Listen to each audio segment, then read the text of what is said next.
This is Ambazonia Calling. News, analysis, commentary, opinion, editorials.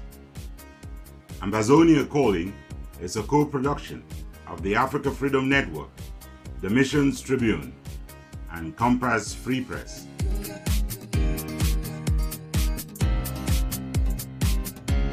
Welcome. My name is Ntumfoyn, Herbert, and I bring revolutionary greetings from our studios in Washington, D.C. to all of you, friends of Ambazonia and fellow Ambazonians on Ground Zero and across the globe.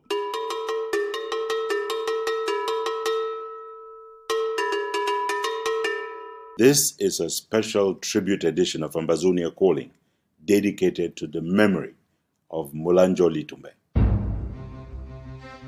Fellow Ambazonians, fellow Southern Cameroonians, we have lost one of the best, Comrade Pabi. A few days ago, Molanjo Litumbe was called to eternal rest. Our patriarch, Pa Litumbe, is no more. I know it's a man that we should celebrate, but when you lose an icon and a man of truth like Pa Litumbe, you can't. You just can't. Mola has gone next door and his spirit lives on. This is Lambert Mbom. Jumba not be married, cohabitation or concubinage cannot be legally considered a marriage. This is Willibrod Ade. I remember vividly my first encounter with Pa Molanjo. What took my breath away was the sharpness of Pa's mind. Kalesh. Molanjo Litumbe was instrumental in telling the story of Southern Cameroon's My Name is Charles G. Fokwa. Mola, your physical presence will be missed, but your spirit and legacy live on. This is Tanya Jude Agua Ozugen. Molanjo Litumbe. He was not interested in power or leading, but grooming young leaders. Solomon Amabo. Molanjo Litumbe, the most fulfilled freedom fighter, by Reverend Abraham Kicha. And may you, Pa Molanjo Litumbe, go in peace and know that your ashes will wake up and help us free Ambazonia. This is edition 084 of Ambazonia Calling, coming to you this 31st day of May, 2020. This week, Ambazonia Calling is brought to you by themissionstribune.com, compassfreepress.com, and africafreedomnetwork.com.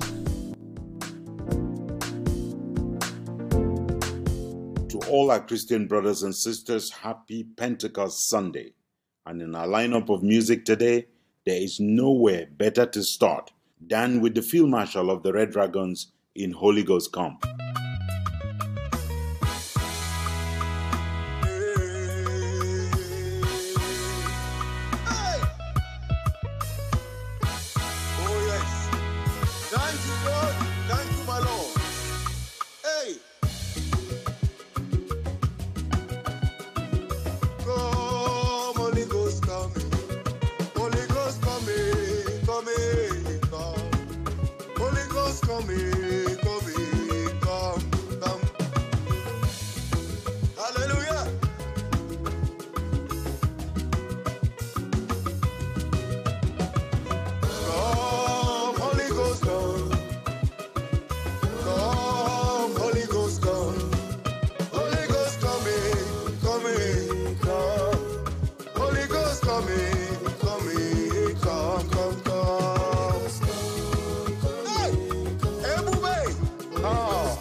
Keep it.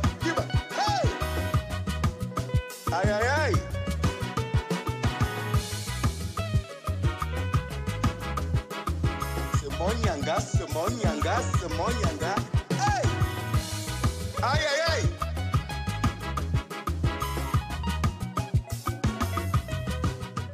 Molanjo Litumbe was called back to eternal rest on the 26th of May 2020. For the first time in the history of Ambazonia Calling, we're dedicating an entire edition to a hero of our revolution. Here is Bobe Lambert Mbom to start us off with our editorial.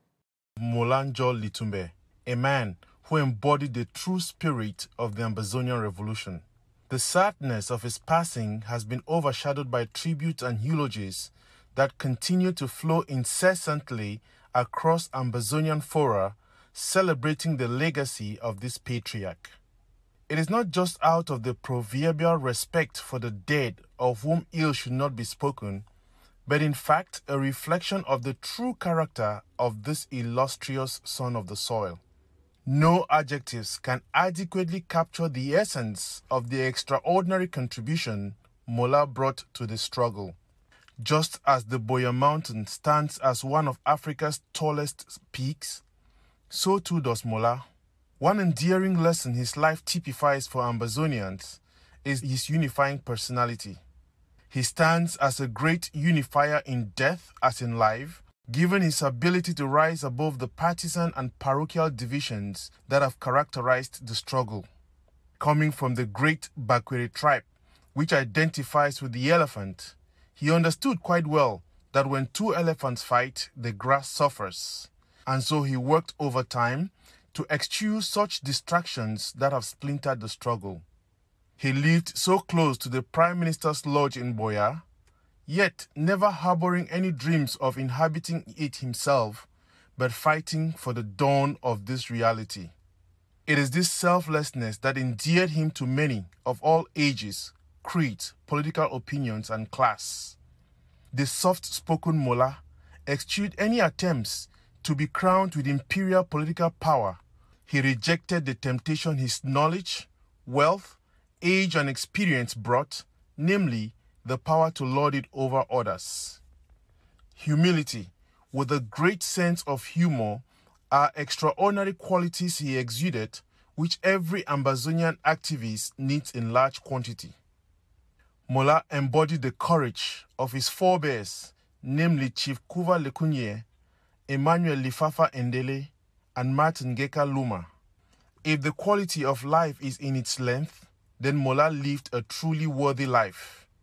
A true Spartan he was, never giving up and never surrendering, always seeking for opportunities to unravel the Ambazonian puzzle, and understood that tact, not mere strength, played the trick.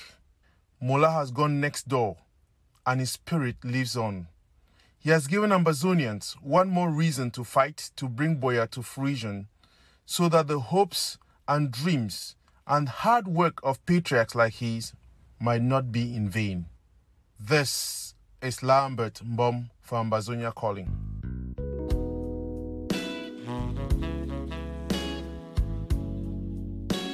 Still ahead in this edition. He will go down in the history of our country as a formidable advocate for the freedom of our beloved country and its people. But I am comforted. I am just so comforted because I know that if there is anything that Litumbe will do in the spirit world is to make sure that we have this independence. And so, Pa, I ask that your spirit will fight for us. Fight for us just as you fought in the physical. Continue to fight for us, Pa Litumbe. So stay tuned, kick back, relax, and enjoy Ambazonia Calling.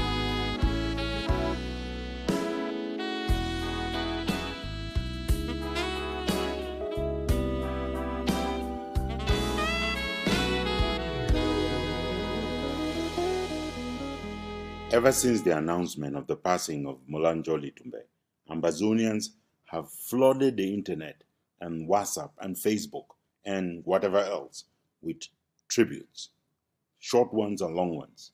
Here to begin, a short one. Molanjo Litumbe was instrumental in telling the story of Southern Cameroons with authenticity and credibility. He will greatly be missed. May he rest in peace. My name is Charles G. Forquer, Minnesota, USA.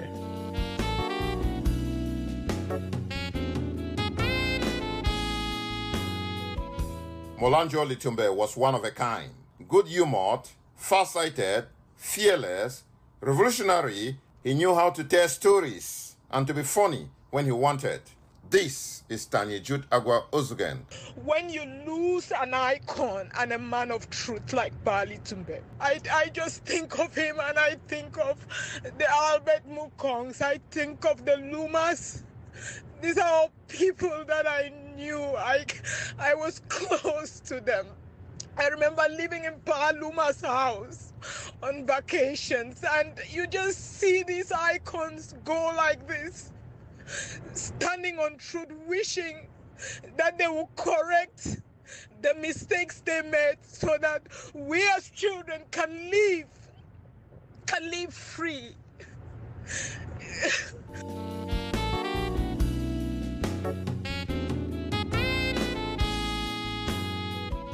Later in this edition, I will be joined by three gentlemen who know Molanjo Litumbe very well. The first two of them are founding members of the Cameroon Anglophone movement, which is the mother organization of this revolution. The two founding members are Seseko Dr. Christmas Ibini. Thank you, Comrade Herbert, for having me on. This is Seseko Dr. Christmas Ibini in memory and in honor, because that memory should not be just for now, one program and it's over. Molanjo is the greatest man in this revolution that I've seen that, I contributed in recruiting him into the revolution. And Barrister John Frusso. By the way, Barrister John Frusso, when he returned to the Cameroons from the United States, his first job was given to him by Molanjo Litumbe. Once in a while, he would give me a call and said, I followed you and I like what I'm saying. Stay on the side of the truth. This is Barrister Fro John So. And joining these two gentlemen will be Elvis Kometa, the chair for North America of the Southern Cameroons National Council. He never worked for any faction or for any group, no. He worked for the Southern Cameroons cause. This is Elvis Kometa, chair of the SCNC North America. Thank you, Comrade Bo, and thank you, Ambazonia Calling. I've said this, I believe that he's the only one who reached the promised land, because he was able to stay in his boya.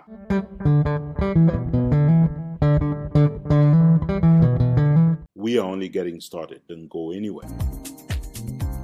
For more stories from around the world, go to the World Wide Web at themissionstribune.com, compassfreepress.com, and africafreedomnetwork.com.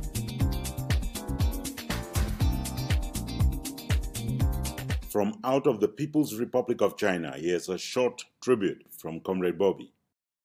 Fellow Ambazonians, fellow Southern Cameroonians, we have lost one of the best, the finest, the most courageous.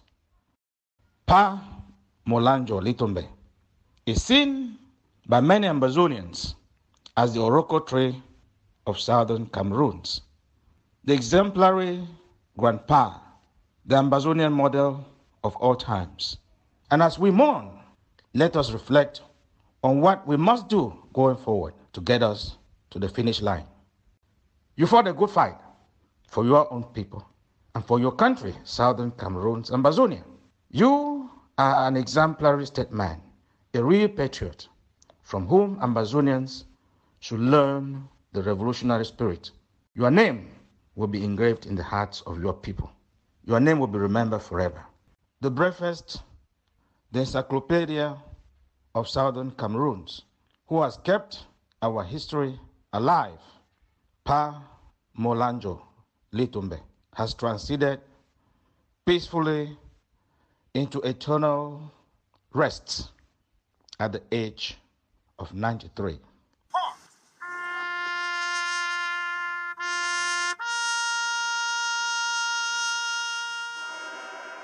Mola, are you saying that Southern Cameroonians should boycott the elections? They are here, they are part and parcel of this country. And this country has an impact on them. No. Very much. No. They may be because the country is under siege. The southern Cameroon is under siege.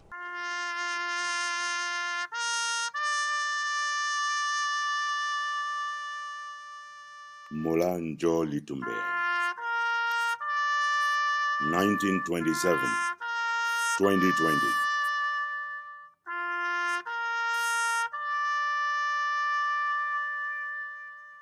That is to say? That is to say, the army, the police, and the administrative authorities are an imposition on poor southern Cameroonians. They don't even have a police force of their own.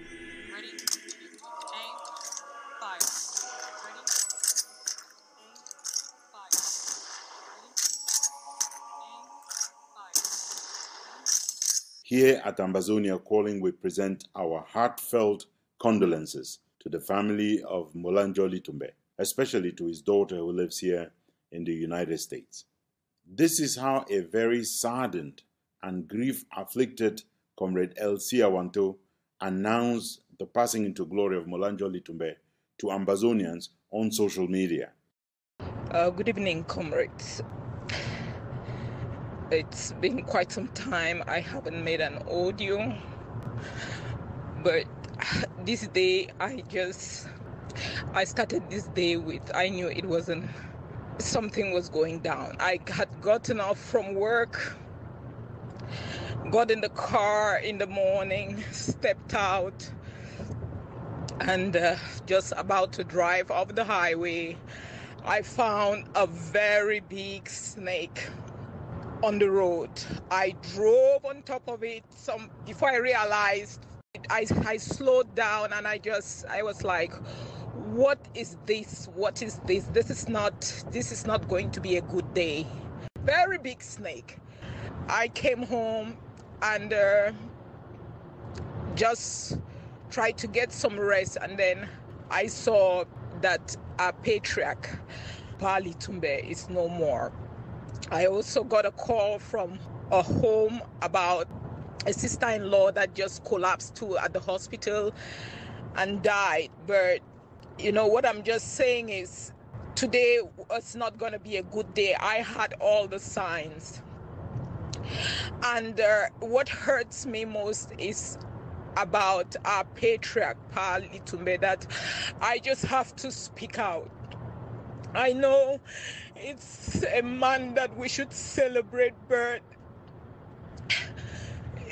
death is death. You just can't help it when you lose an icon and a man of truth like Pa Litumbe. You can't. You just can't.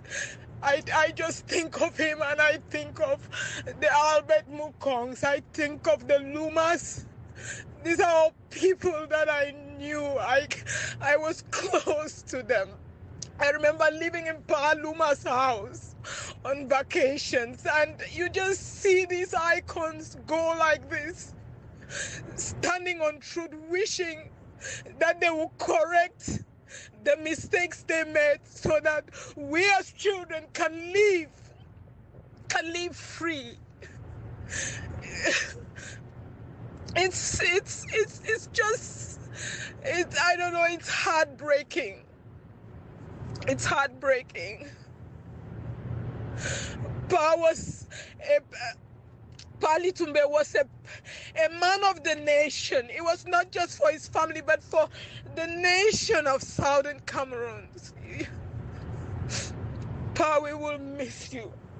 We will miss you. And even when we talk of tribes, tribalism, it is when you talk to people like Pa Litumbe that you understand that what is meant when they say the Northwest and Southwest divide is man-made or was man-made. But just so that we are now beginning to be aware, it is people like Pa Litumbe who spoke the truth at all times, regardless of what was happening. And so when we lose icons like this, when we lose patriarchs like this, it hurts. It hurts. But I am comforted. I am just so comforted because I know that if there is anything that Pa Litumbe will do in the spirit world is to make sure that we have this independence. And so, Pa, I ask that your spirit will fight for us. Fight for us just as you fought in the physical. Continue to fight for us, Pa Litumbe. And greet all the others. Abed Mukong, Pa Luma, just greet them for us. We miss you, Pa. We will miss you. We will miss you. We will miss you. It hurts. But we are happy that you lived a life worth celebrating. It is my hope that many will follow and live a life of truth and stop betraying this revolution and destroying this revolution and causing all this nonsense when blood is being spilled.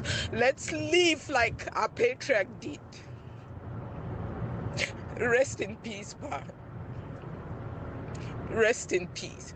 We will forever miss you. But we ask that your spirit will continue to fight for us. Fight for us. Fight for us, Pa. I believe that people don't just die and go. They continue to fight. And I know that you will fight for the nation of Southern Cameroon until we are free, Papa. Thank you for your legacy. Thank you so much. Thank you so much, Pa. Molanjo Litumbe.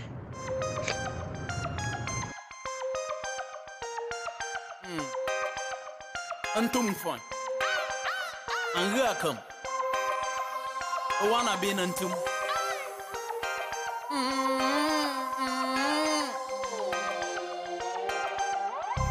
I feel for enjoying way bello.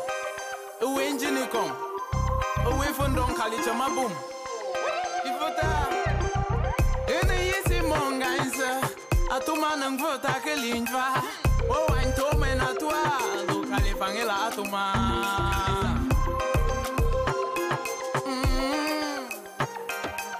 The Califangela Atum, Panamang, the Manyo, a chatter, a Benagi Sipse, Sando. Atua Tonan and Joffawea, it's shit on in and Joffawea. Oi, Sando Yenze, my wine farm and Atunga.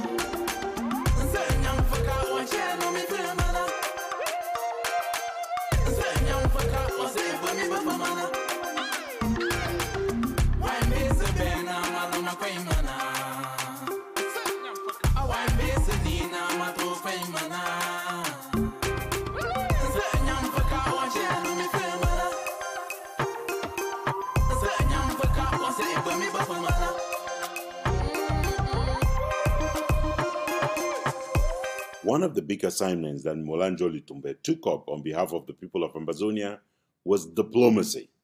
In the following tribute, Kalesh Bongo references the last mission that Molanjo Litumbe led to the United Nations.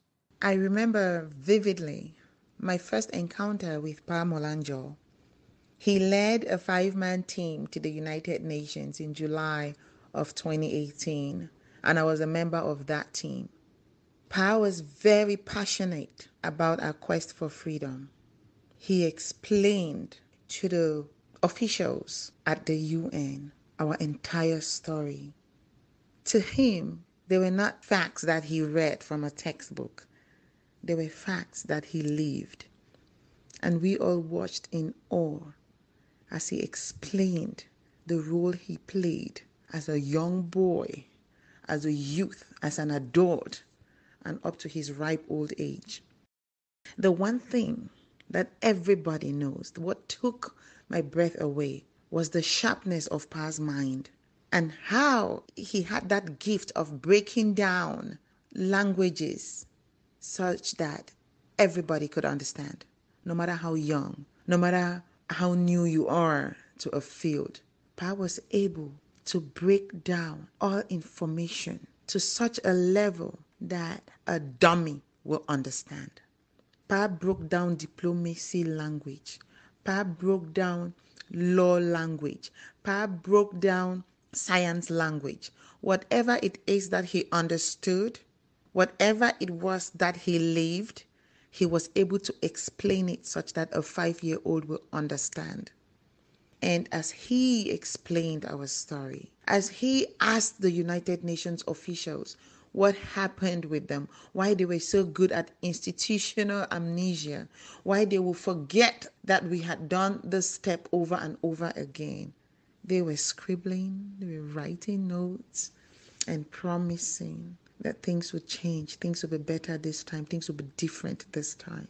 Pa was a patient man, very respectful man.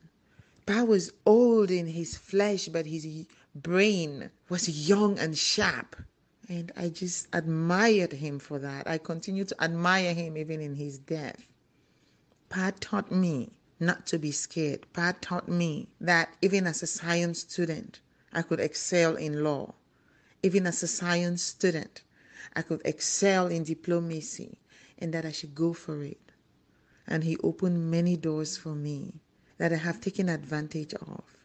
And I pray that I do not forget what Pa told me, and that I should take it and run with me. Pa, may your soul rest in perfect peace. I know that you are a happy man and that your spirit is happy, and that you know that we shall get to BOYO. And even on that day when we get to BOYO, we shall be dancing together, Pa. We love you. I love you very much. Rest in perfect peace. Kalesh. We are the Amba people. Don't you know us? We are the Ambazonia. Don't you know us? If you want to know us, you must come in Ambaland. Don't you know us? We are the Amba people. Don't you know us? We are the Ambazonia. Don't you know us? If you want to know us, you must come in Ambaland. Don't you know us? We are the Amba people. Don't you know us? We are the Ambazonia. Don't you know us? If you want to know us, you must come in Ambaland. Don't you know us? We are the Amba people. Don't you know us? We are the Amazonia. Don't you know us? If you want to know us, you must come in Ambaland. Don't you know us? We are the Amba people. On behalf of SCAM, the Southern Cameroon's restoration movement, Dr. Atang, whose friendship with Molanjo Litumbe goes back many, many decades, released the following statement. Tribute to Molanjo Litumbe by the Southern Cameroon's restoration movement, SCAM. SCAM was shocked to learn about the untimely passing of Molanjo Litumbe on May 26th. It seemed as if the sun had just set on the political evolution of Ambazonia. Mola has been one of the most loyal proponents of the independence of former British Southern Cameroon's Ambazonia. As a matter of fact, Molanjo Litumbe was like an encyclopedia on matters related to the Southern Cameroon's quest for restoration of independence. Mola joined the Cameroon Anglophone movement in 1993 to work for the All Anglophone conferences which took place in BOYO and in Bamenda in 1993 to 1994, respectively. He also played a leadership role in leading the diplomatic team, for example, going to the United Nations to request why Resolution 1608 and other resolutions pertaining to the former Southern Cameroon's Ambazonia were not respected by the United Nations. He also found out from Great Britain why they did not finish up with their decolonization process and allowed southern Cameroons to be annexed by another African country. So Mola has done work. He has set the pace for us, worked tirelessly for his people. He led the Bakwe people to find out about their land, which was misappropriated, and he's done so much, not only for his own people, but for the world as a whole.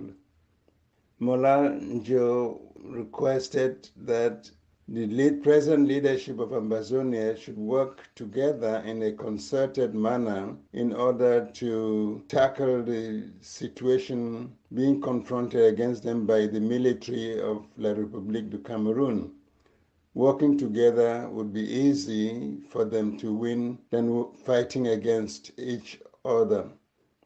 The Southern Cameroon's restoration movement regrets its inability to be present to present plaques of gratitude to Mola for all the services he has performed in the Southern Cameroons, and is requesting that the Southern Cameroon's flag be adorned or be placed over his casket as he is taken to his resting place. Mola, we miss you very much. We love you, but God loves you better. We would remain and try to make sure that we enable your dream come true. God bless and bye-bye.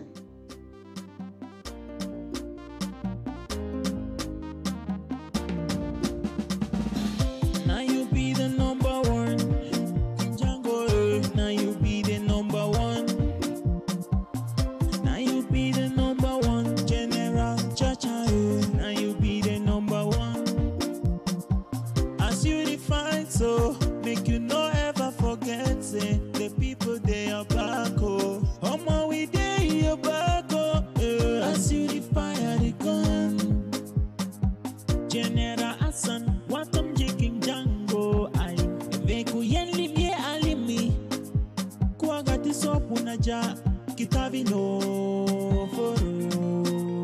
Veyeni limi alimi, ala kitabi no, aku kitabi no. Veyeni limi alimi, ala kitabi no, aku kitabi no.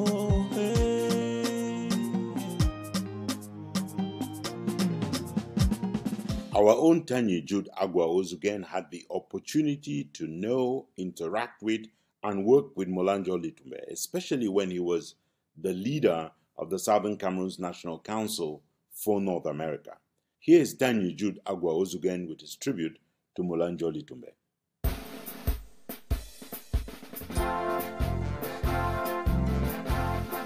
Most people will agree with me. Molanjo Litumbe was one of a kind. The Mola I came to know and will miss dearly was far more interesting. It was deep, good-humored, kind, layered, far-sighted, fearless, revolutionary, with a brain so intelligent. He knew how to tell stories and to be funny when he wanted. That is the portrait the Molanjo Litumbe I knew conveyed to me. I would describe him as a congenitally restless man. The mission to which he devoted the last years of his life was to keep trudging on the path of the independence of Ambazonia. He wanted things to happen fast, throwing the colonialists off by never stopping to contemplate matters.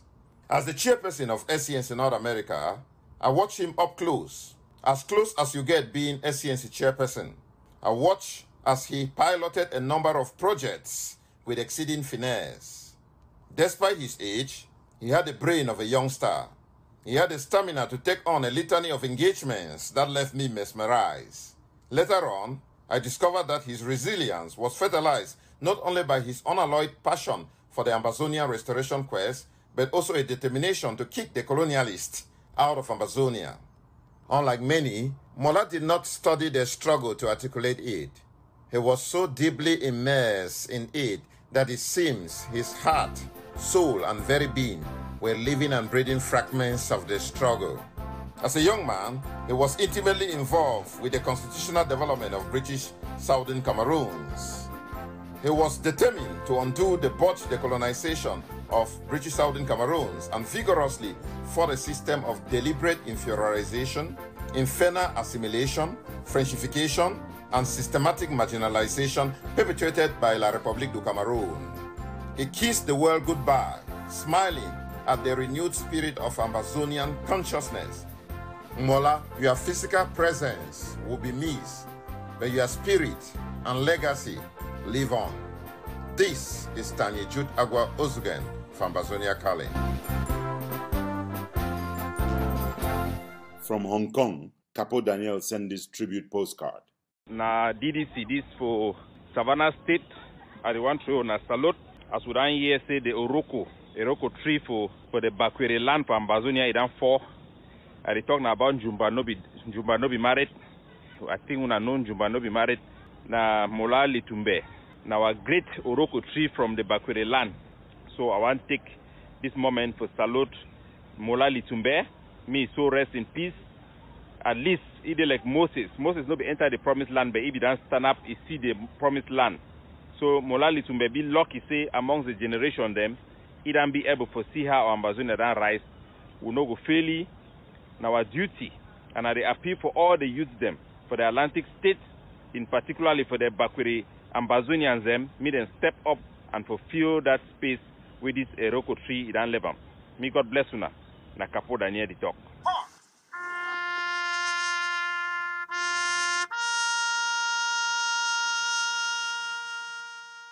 It's just like the time when we were colonized by imperial powers.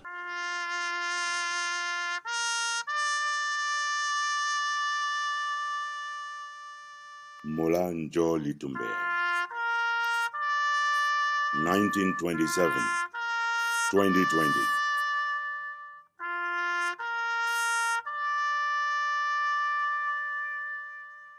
You were not free to do as you, because they will take policemen and gendarmes, people looking like you, to arrest you and beat you up, although they were black people like you. This is what is happening now. That La République du Cameroon is colonizing southern Cameroons. Ready, aim, fire. Ready, aim, fire. Ready, aim, fire. Later in this edition, I will be joined by three gentlemen, Aseseko Dr. Christmas Ebini. Thank you, Comrade Herbert, for having me on. This is Seseko Dr. Christmas Ebini, in memory and in honor, because that memory should not be just for now, one program and it's over. Molanjo is the greatest man in this revolution that I've seen that, hey, I contributed in recruiting him into the revolution. And Barrister John Frusso. Once in a while, he will give me a call and say, I followed you and I like what I'm saying.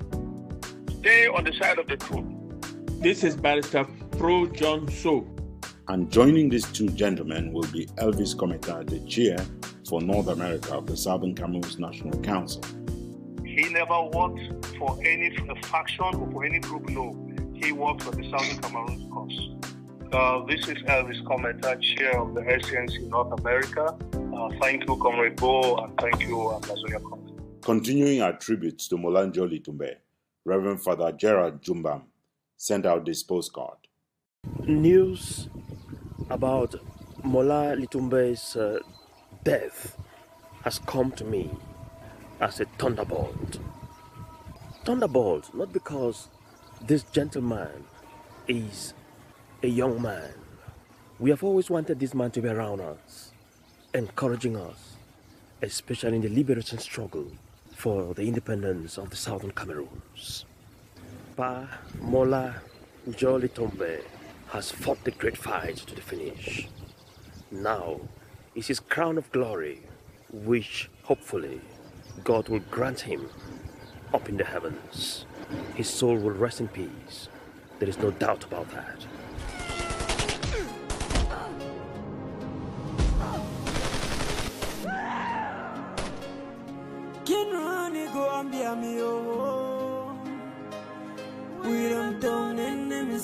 My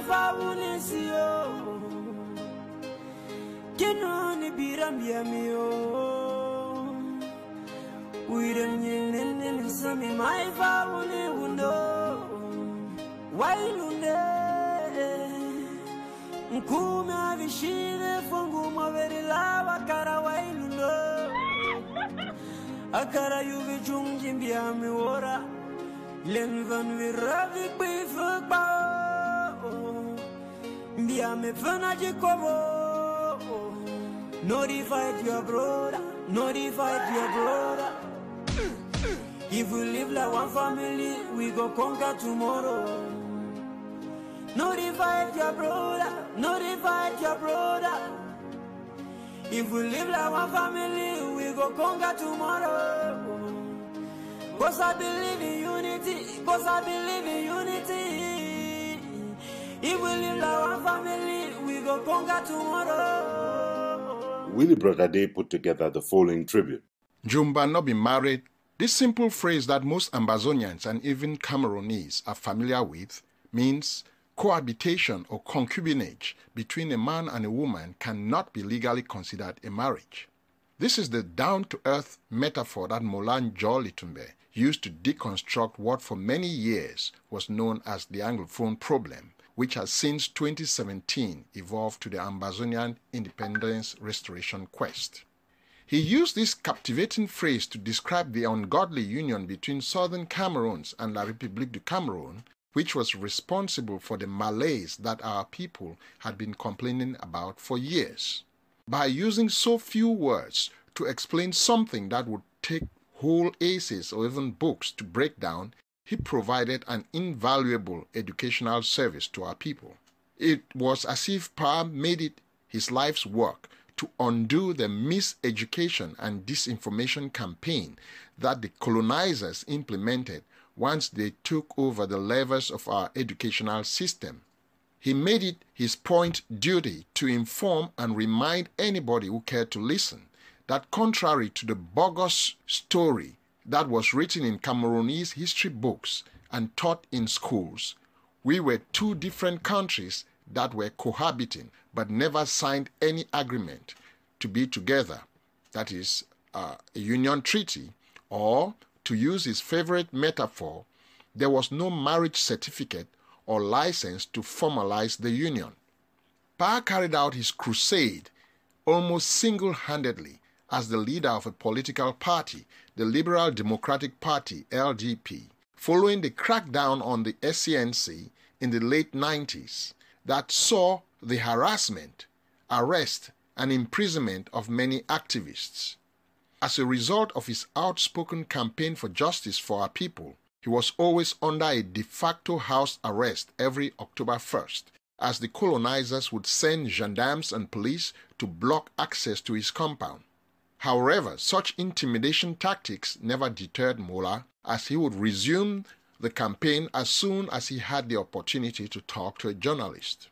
For the courage he displayed, the love for southern Cameroons, and his engagement to liberate his homeland, Molanjo Litumbe has cemented his place in the pantheon of the greatest Ambazonian freedom fighters.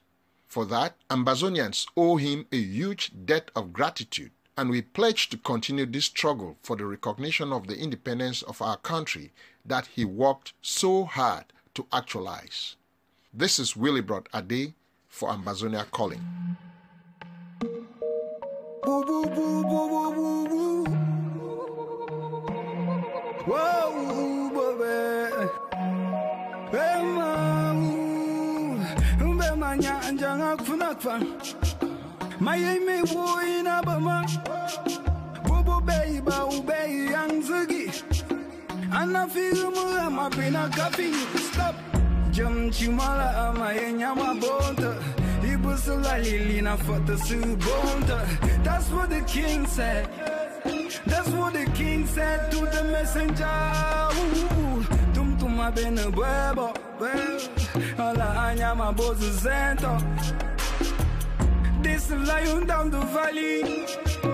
I know the shepherd them divani. Hey, leaving the lion and the lamb with the broken leg. Left at the mercy for the lion just to chop it up. she got her back against the wall. She had to fight for her life. She had to stand, she couldn't die without the fight. Whoa, whoa, whoa, whoa, whoa, whoa, whoa. Yeah.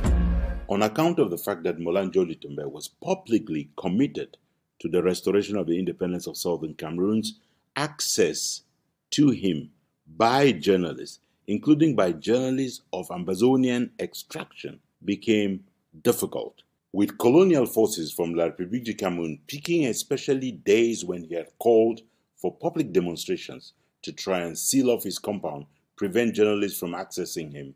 That was the experience of Solomon Amabo, who now presents this tribute. I had previously had several interviews with Molanjo Litumbe.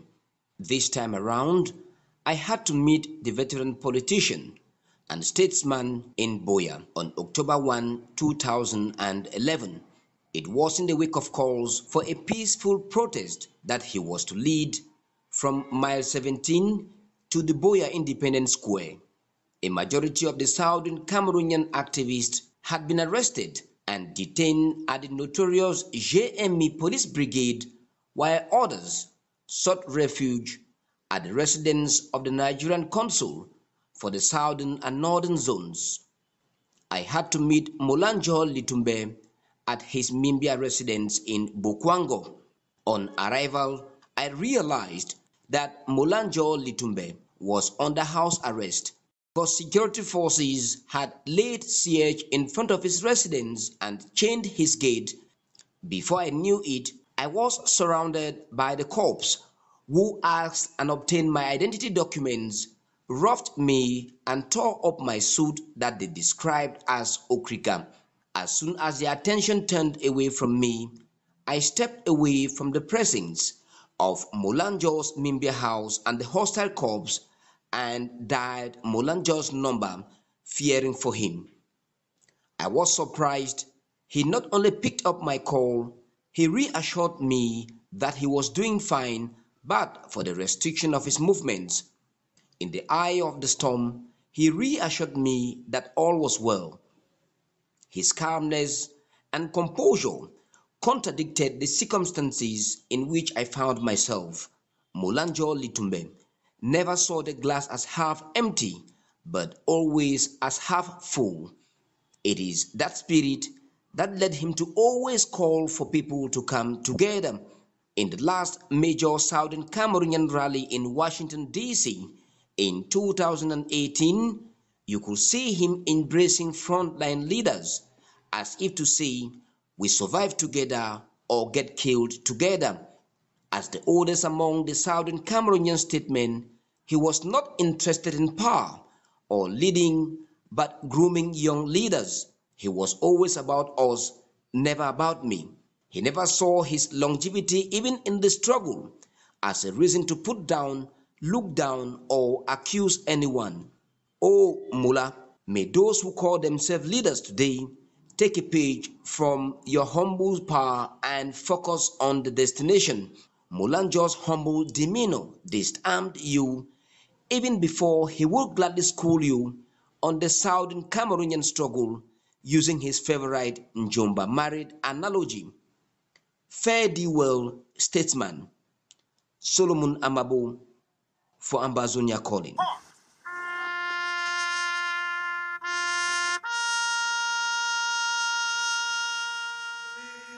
Let us come back to the elections. Yes. Should they go and vote, participate?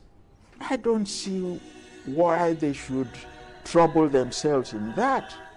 I will not do that because although I am governed by La République du Cameroun because they are colonizing Southern Cameroon, really I have no business there.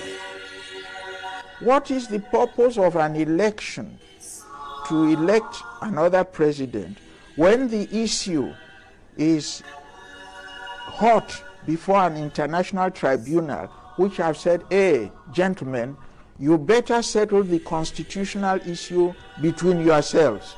I would say that the priority should be for La République du Cameroun to resolve that constitutional matter with Southern Cameroon. Ready? Aim. Fire.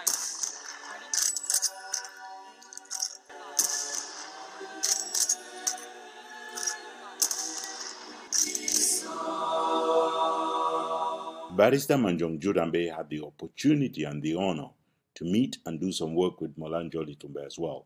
The last time they met was up on the Capitol Hill here in the United States. It is that event in the Congress of the United States and what Molanjo Litumbe told Barrister Manjong Jurambe that is the basis of his tribute. Like Dr. Martin Luther King, Molanjo Litumbe understood one simple fact, that our lives begin to end the day we become silent about the things that matter. For this reason, he opted to speak against the ills and evil of colonial Cameroon long before most of those who've taken over the mantle today were even born. My last meeting and brief conversation with Mola was here at the U.S. Congress during a hearing on the Ambazonia quest to restore its independence called for by the Foreign Affairs Committee of the U.S. House of Representatives. Mola was visibly tired and weak, but the fight and fighter in him was stronger, and he just could not see himself be around the DC metro area and not attend such a hearing, even if all he was to do was observe, as was the case. During a brief one-on-one with him after the hearing, Mola told me something that will live with me forever. He said, "I am old and my time is almost over. If I go now, I will go in peace, knowing that I've left the fight in the hands of your generation. Most of my peers and friends have already gone. I'm sure God kept me this long because he had a mission for me to complete. If that mission was to inform and educate you all, I hope I've done my duty. It is now up to you all to continue the fight to the end." With these words, I left thinking and asking myself what just happened. The moment was extremely surreal, and looking back at it today, Mola was honestly telling me and those who were opportune to have attended that hearing his goodbye. Mola knew one thing that present-day Southern Cameroonian politicians and most of us seeking the restoration of our independence are yet to comprehend, irrespective of the fire and fight in us. Mola understood that peace is not only the absence of violence, it is above all else the presence of justice. And until we seek and obtain this justice that has eluded us for the past 6 decades, we shall not rest, nor do we have any business thinking about resting prematurely. Per Mola, our generation is his top chair. He fought, and in the process, educated and prepared us to take over the mantle. What an all-encompassing lesson. He did not only lead, he taught us how to resist and persist, and at the end, ensured his duty was complete by teaching us how to die. There's no gainsaying the fact that Mola's entire life was a classroom. He showed us that it is not all about resisting, persisting, and insisting. It is also about ensuring that while doing these laudable things, we should also educate and prepare the next generation to take over from us when our time will come, because we know that too is a certainty. For these reasons and much more, there can be no better way for us to show our respect, thanks, and admiration for Mola than for us, and especially those who consider themselves leaders in this revolution today, to begin the hard but very crucial and unavoidable process of putting country above self. Mola's legacy demands nothing less. This is Manjong Jurambe for Ambazonia Calling.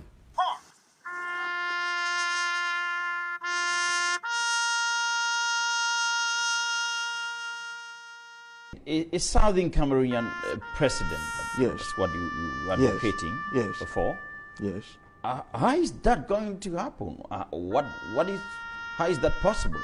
It would require drawing a proper federal constitution in which there will be input from both sides, not the so-called federal constitution of 1st of September 1961, which was merely La République du Cameroun changing its name. It was just pretext. You can change your name anytime. They changed it from La République du Cameroun to La République Fédérale du Cameroun, United Republic of Cameroon, and back again to La République du Cameroun. It is the same person. Ready? Aim. Fire. Ready? Aim. Fire.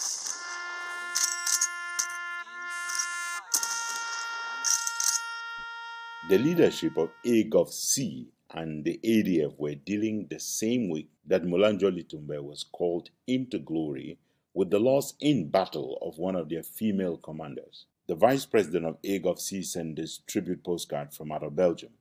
I salute you all Fellow Ambazonians, we have lost a big Iroko tree in the forest. We also lost yesterday one of our bravest commander, a female for that respect, along the Bengui axis. And may you, Pa Molanjo Litumbe, go in peace and know that your ashes will wake up and help us free Ambazonia. Pa was an Iroko tree. Pa was a luminary. Pa, as you make your way to the land of no return, tell the warrior Likenye, the warrior Endele, that your offsprings are there to make sure that Ambazonia is free, that they are a step closer to freeing the land that they have laid down their life for. He was that legal mind. He was that brave warrior. They saw the agenda of Cameroon and they decided to pick up the fight for which we fight today. They have done so for many decades and they have engineered most of us to follow them. We will not rest until Ambazonia is free, so that Pa Jo Litumbe, other Ambazonian warriors and forefathers that have gone before us and fighting for this revolution would lay in peace, knowing that they fought for a just cause. Also, our brave warrioress, Ruta Girl, a commander of the Ambazonia Defense Forces, bore the land with her blood along the Bengui axis, battling the colonial regime. To you, Ruta, we will not rest until the cause for which you spill your blood is achieved. Ambazonia will remain indebted to you, and we will build a memorial in honor of you and all the ladies that have fought for our independence, Ambazonia. We will not rest until your cause is achieved.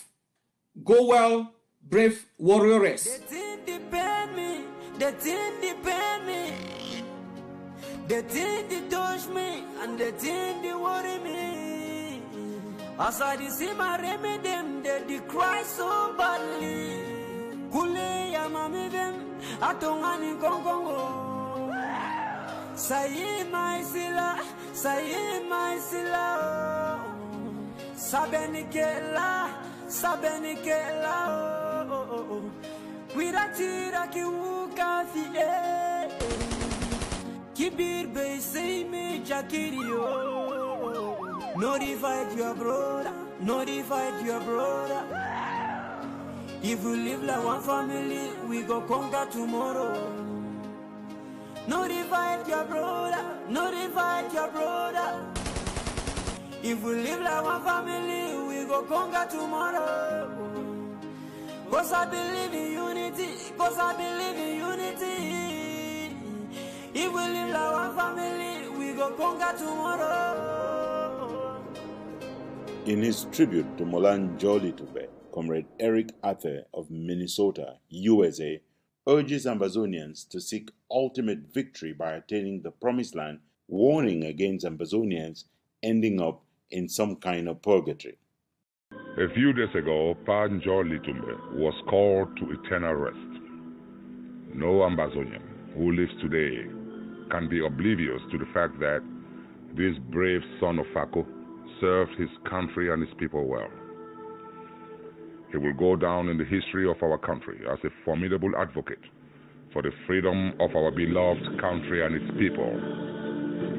May the Lord receive this hero of ours with grace. May he forever rest in peace and remain a burning flame of freedom in our hearts. We come to order Pa Jo Litumbe. We must win this war, my friends. If we don't, then we will not just have created our own purgatory, but that of our posterity. If we win, we would have saved our enemies from a life of savagery and thievery and ensure for ourselves a life of peace, dignity, and freedom. We are here to tell our enemies to leave our country now. See you all at the draft. God bless you all. Long live the Federal Republic of Ambazonia.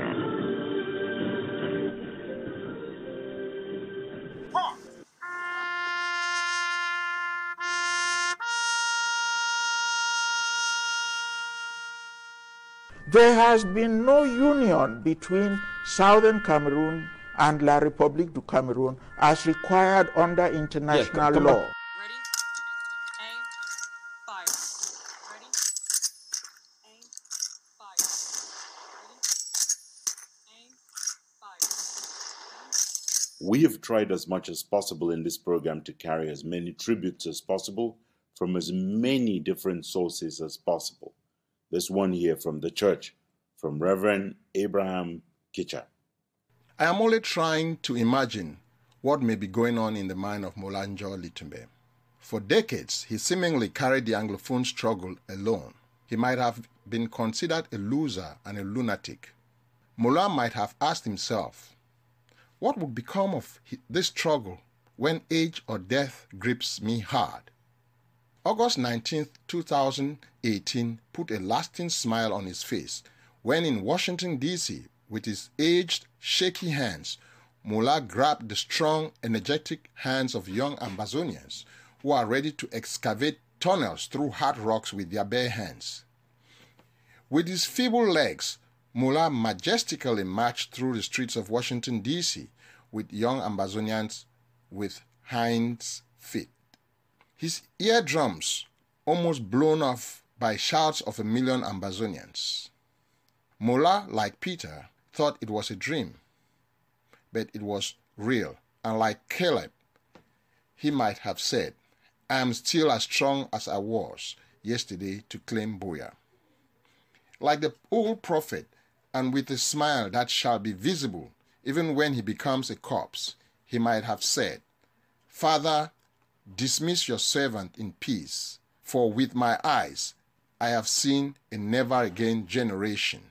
The Bible says the children of the world are wiser than the children of the kingdom.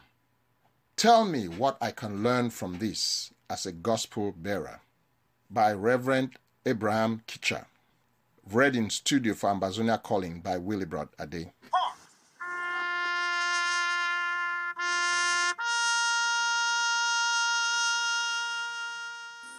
It cannot be the constitution of one side alone, either Southern Cameroon. Southern Cameroon had a constitution. La République du Cameroun had its own constitution.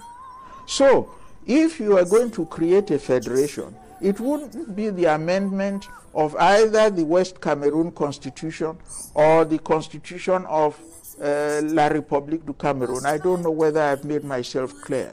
But one party just used trickery. Ready? Aim. Fire. Ready? Aim. Fire. Ready? Aim. Fire. I am now joined on the line by 3 gentlemen who knew Molanjo Litumbe very well. 2 of them are founding members of the Cameroon Anglophone movement, that is Barrister John Frusso and Siseko, Dr. Christmas Ebini, and the 3rd gentleman is Elvis Kometa, who is the chair for Southern Cameroon's National Council in North America.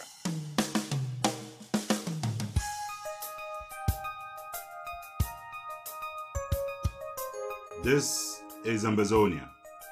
One nation, one soul, one people, sacrificing, bleeding, and yes, dying if need be, until we kick the colonialists out and enthrone a government of the people in BOYO.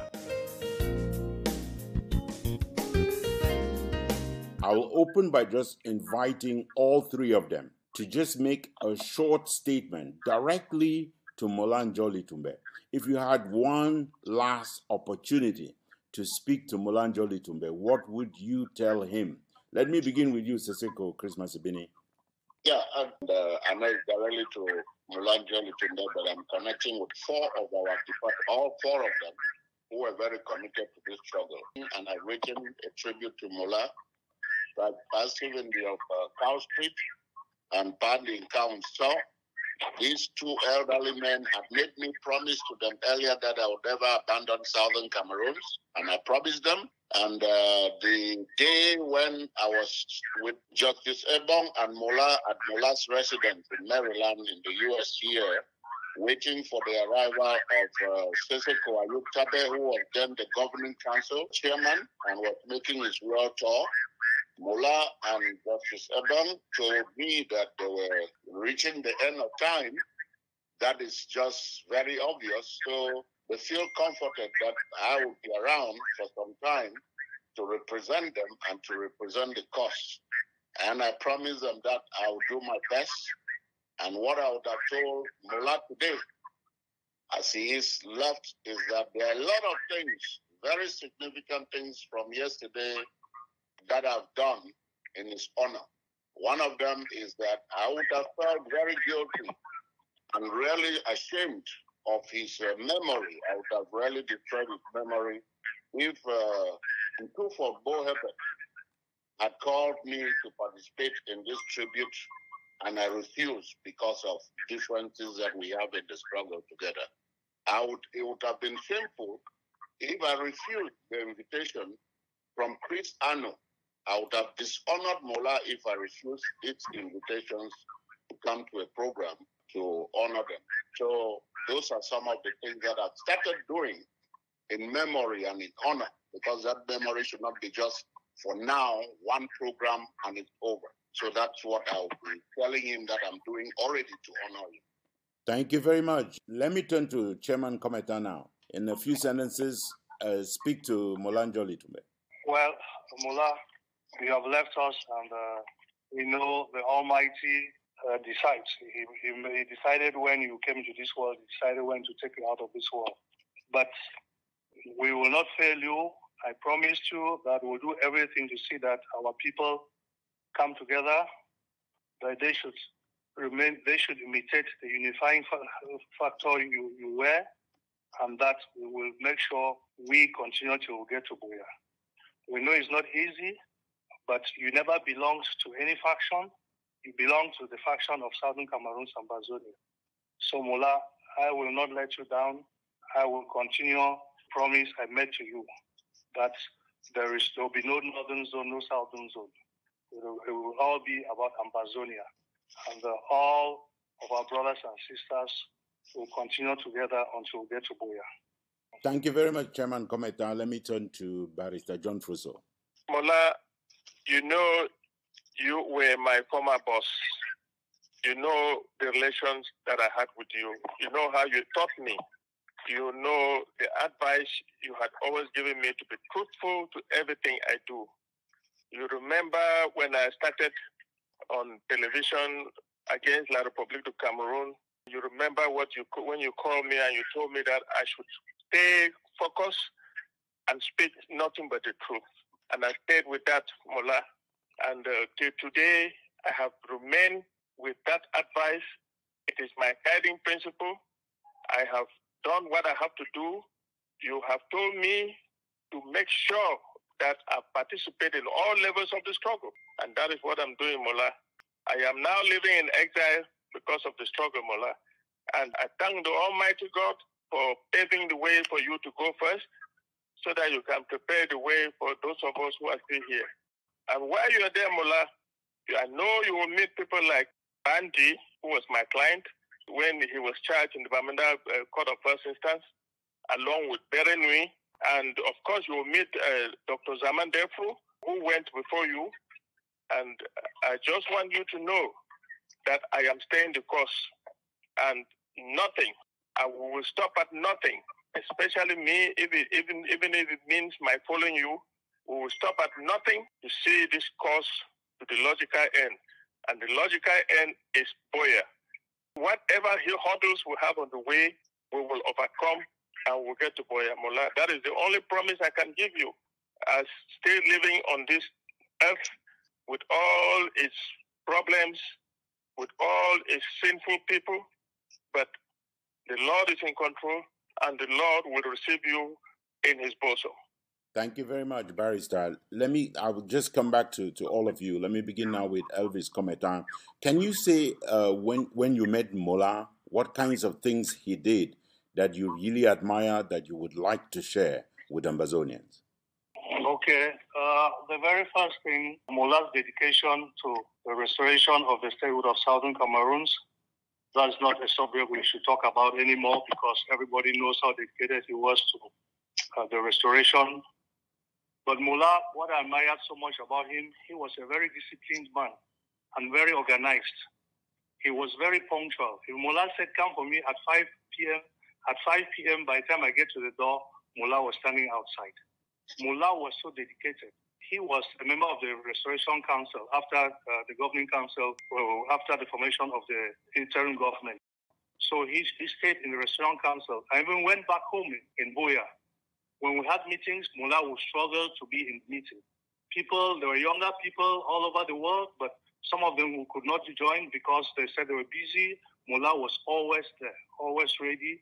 He was always present. Again, Mullah was that type of person who showed that he was a father figure, but again, very trustworthy. For instance, when Maxwell Oben was in the prison in BOYO, we sent money to Mullah to be feeding him. Many other Ambazonians, Southern Cameroonians were arrested and locked up in the prison in BOYO. This is before 2016. And the SNC used to channel the money to be feeding these people through Mullah. And nobody ever complained. Mullah, he was very honest with the finances. Again, Mullah was somebody, a man of his words. Because when we went to Congress, when we went to the American University for a conference, what Mullah had to say, he would say it. Even when they said, oh, it's taking too long, there is no time, he said, listen, for me to tell you, to make you understand what I'm talking about, I must talk some history. Because people say, oh, we don't want that history, we don't want that history. Mullah, again, physically, he was a very strong somebody. Because whenever I went to to pick up Mullah, you know, it's a Hummer Jeep H2. Mullah would jump into the car himself. When I wanted to hold his hand, he would seize his hand from me, and then he would get into the car by himself. And when I went back to drop him, Mullah would step down. He didn't want me to touch him or any other person to hold his hand. And then, of course, Mullah, he was a very funny person too. Let me tell you, in 2018, when he said he was returning to BOYO, I said, Mullah, no, please don't go. This is what I will do to you. He said, listen, my son, I am going. But your other brothers and sisters have said I should not go, but I'm going. And when he got to the airport, when he said, oh, I am Molanjol Litumbe, he told me the police people, they were so amazed. They fought to carry his bags, and then they escorted him right into the car that came for him. So Mullah, he is that figure that we should admire. He never worked for any faction or for any group, no. He worked for the Southern Cameroon cause. So those are some of the few things I can say about Mullah. Thank you very much, Chairman Elvis Kometa.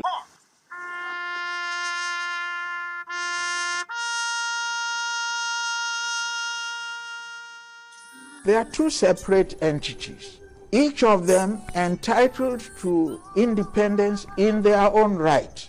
The fact that they are joining together does not extinguish their right to sovereign independence. No, it's like the Gambia and Senegal.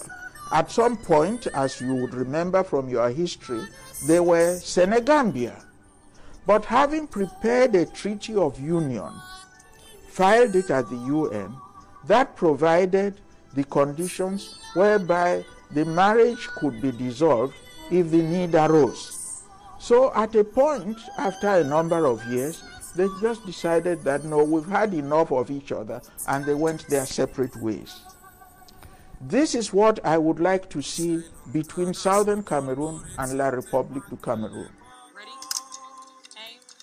Fire.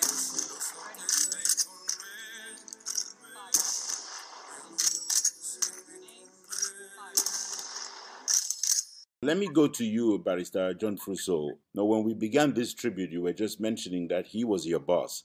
Could you return to that particular point and tell us how you met him, what you saw in him, what you admire, what you want Ambazonians to copy from this very unique person and godfather that we had for our revolution?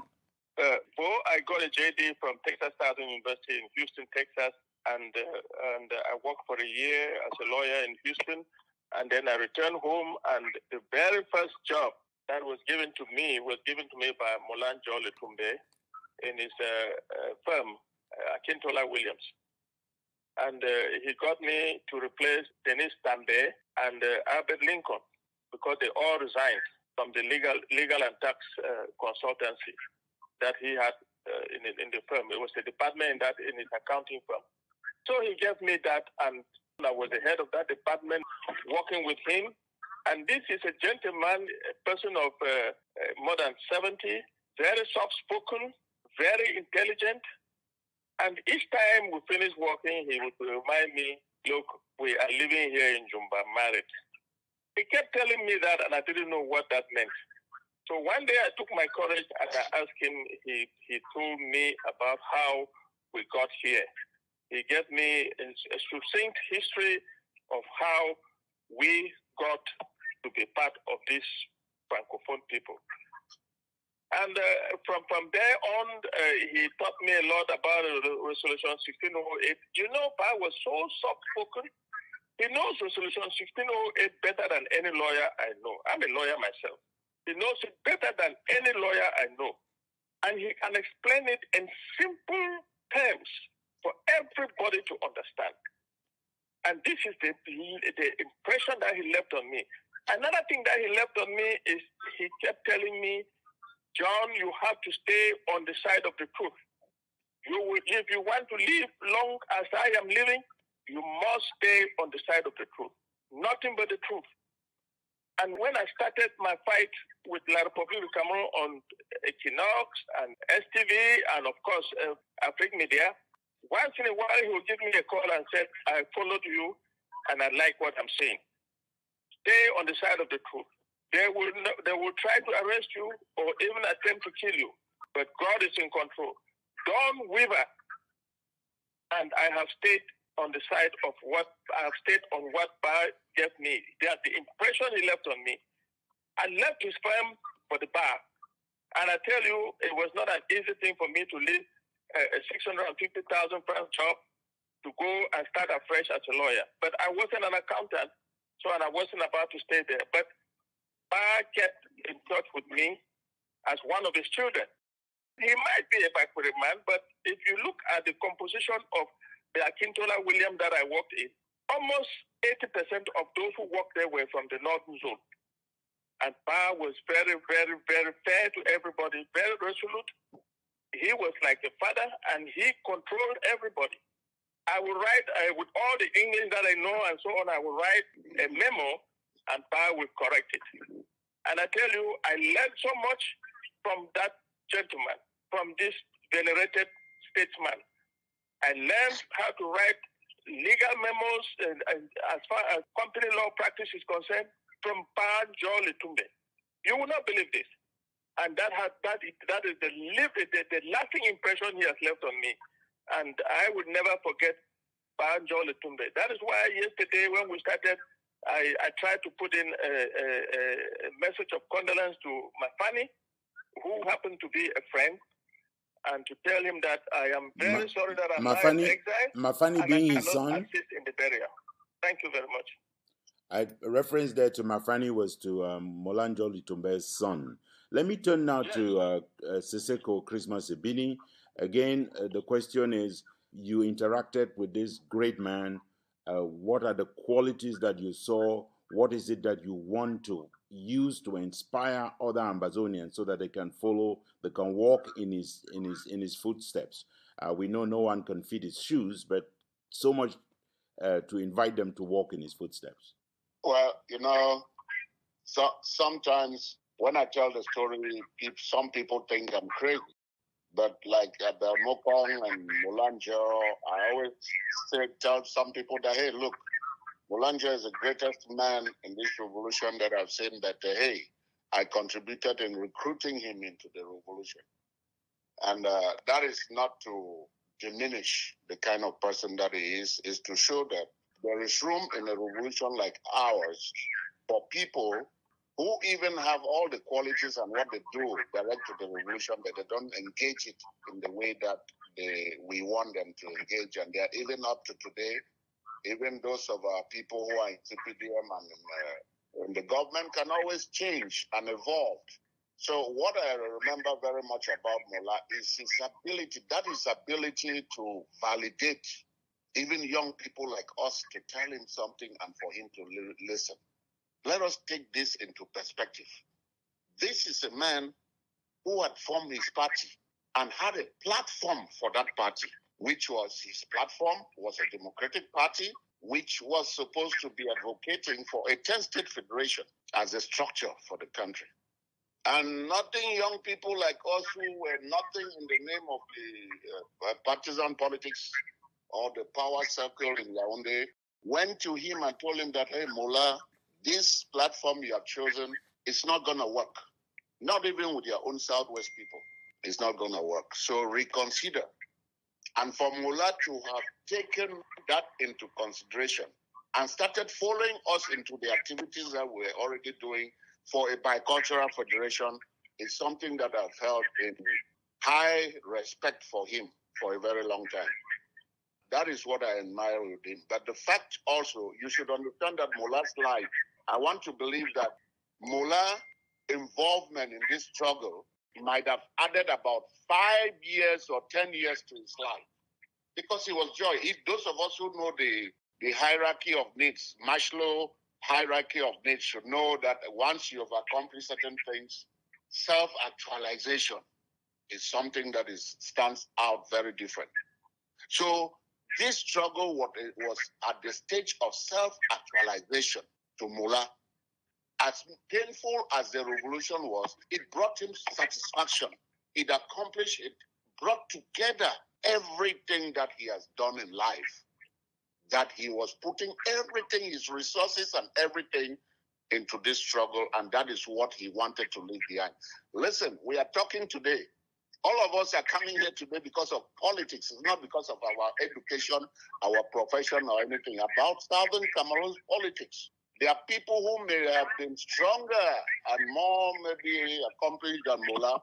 Mullah will never be known for the accountant that he is. Mullah is uplifted because of what he did selflessly for a revolution like the Southern Cameroon's revolution. And that makes a very big difference. Thank you very much, Seseko Christmas Ibini.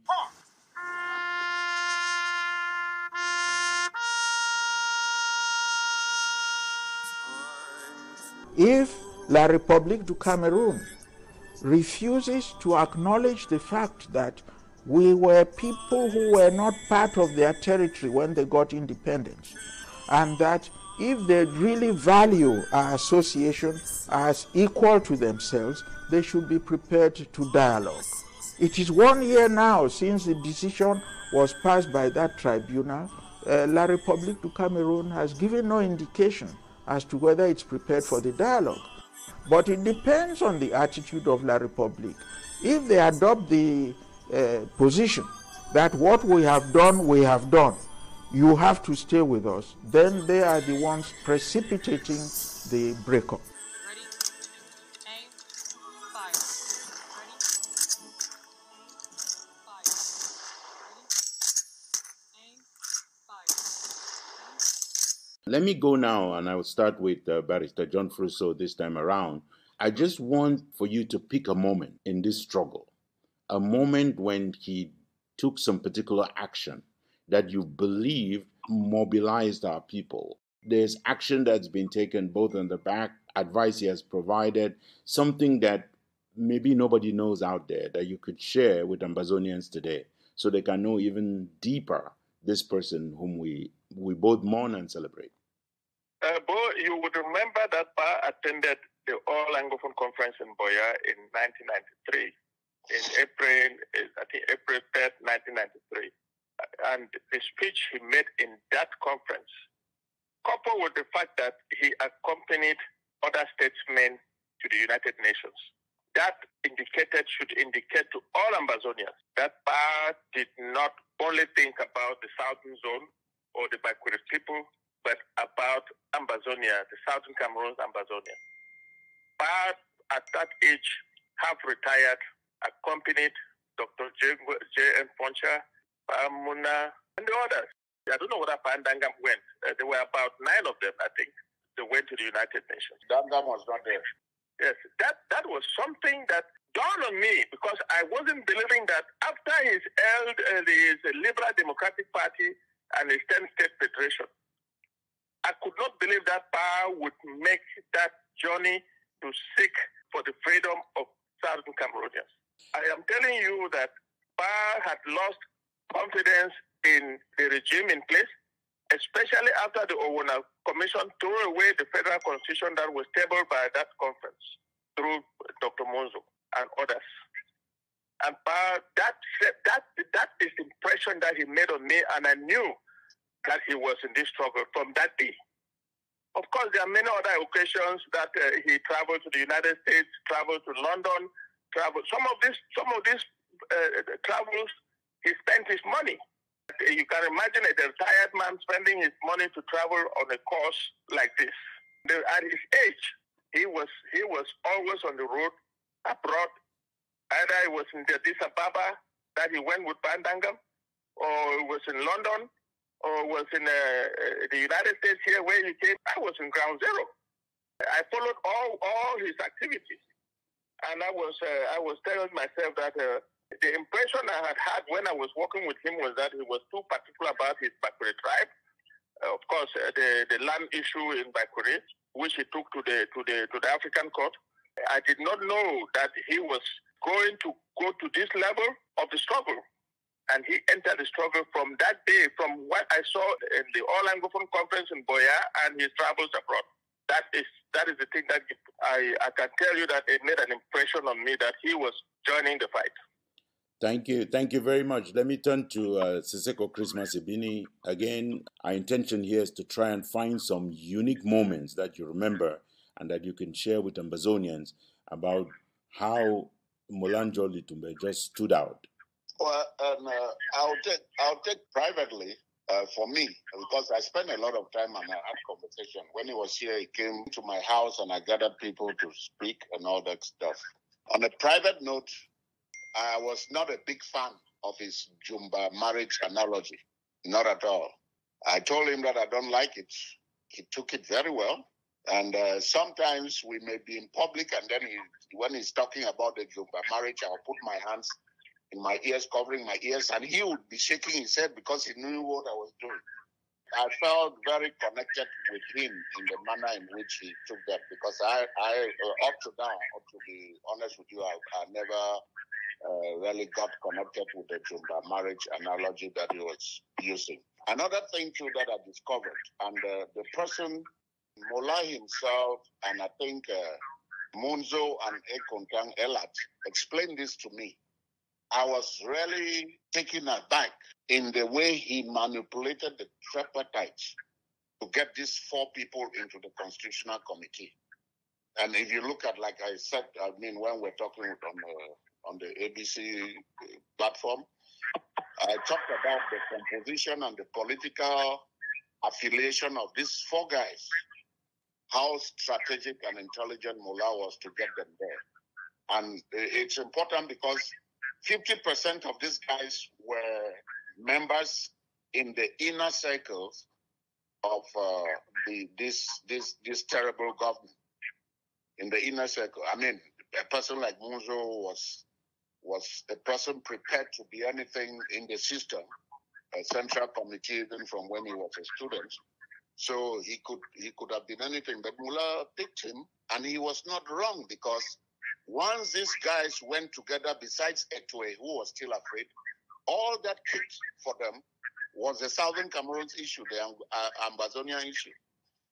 Not Ambazonia in their minds, but at least this two-state federation issue is what came to their mind from their memorandum and everything. I think that is one of the biggest things that Mullah accomplished during his lifetime. That is how, from that memorandum and other things, that he started coming away. That was the process of him coming away and restructuring himself from the concept that we can ever even be thinking of a 10-state federation. From that memorandum, that's where Mullah too started changing, and from our visit to him with George Ngwane. And so those are significant issues. All other things else, I watched the video of the last time we attempted at that kind of a successful gathering for unity. The tears came to my eyes when I saw him holding hands and marching with some of the leaders. And one other thing too for my generation that I'm very happy with. I mean, that when I talk of my generation, that should include John So, because we were at the initial stage of Cameroon and Anglophone movement under Ntumfoyn. One thing that I noticed that is very good is that my generation, which would include in this politics, I'm not talking of age, in this this thing, historically, I don't see, all of us are not people who have pushed. We have just backed up and we are supporting the new generation of leadership. And that was something that was very significant about Mola. Even before we got into all the mess that we have now, you could see the genuine appreciation and respect that Mola showed for the new leadership. He spent the whole day from the time the Seseko Julius Ayotabe came from the airport and they went for a walking session to my office. You see most of the pictures that are trending are pictures with him. He spent the whole day, went to his hotel, they had lunch together, came in the evening to the function that they had in the evening. Total respect for the new generation of leadership. There's none of us that I know who are struggling for title positions in the struggle. And that's a very good thing. That's something we should realize. Okay. And Mola had that and embodied that. Thank you very much.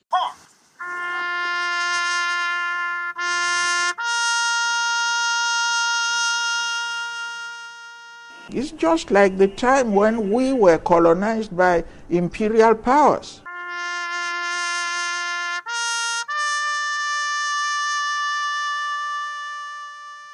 Mola Njo Litumbe, 1927, 2020.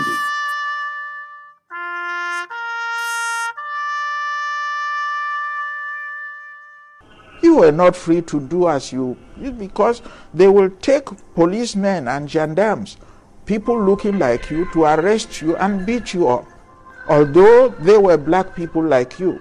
This is what is happening now. That La République du Cameroon is colonizing southern Cameroons. Ready, aim, fire. Ready, aim, fire. Ready, aim, fire.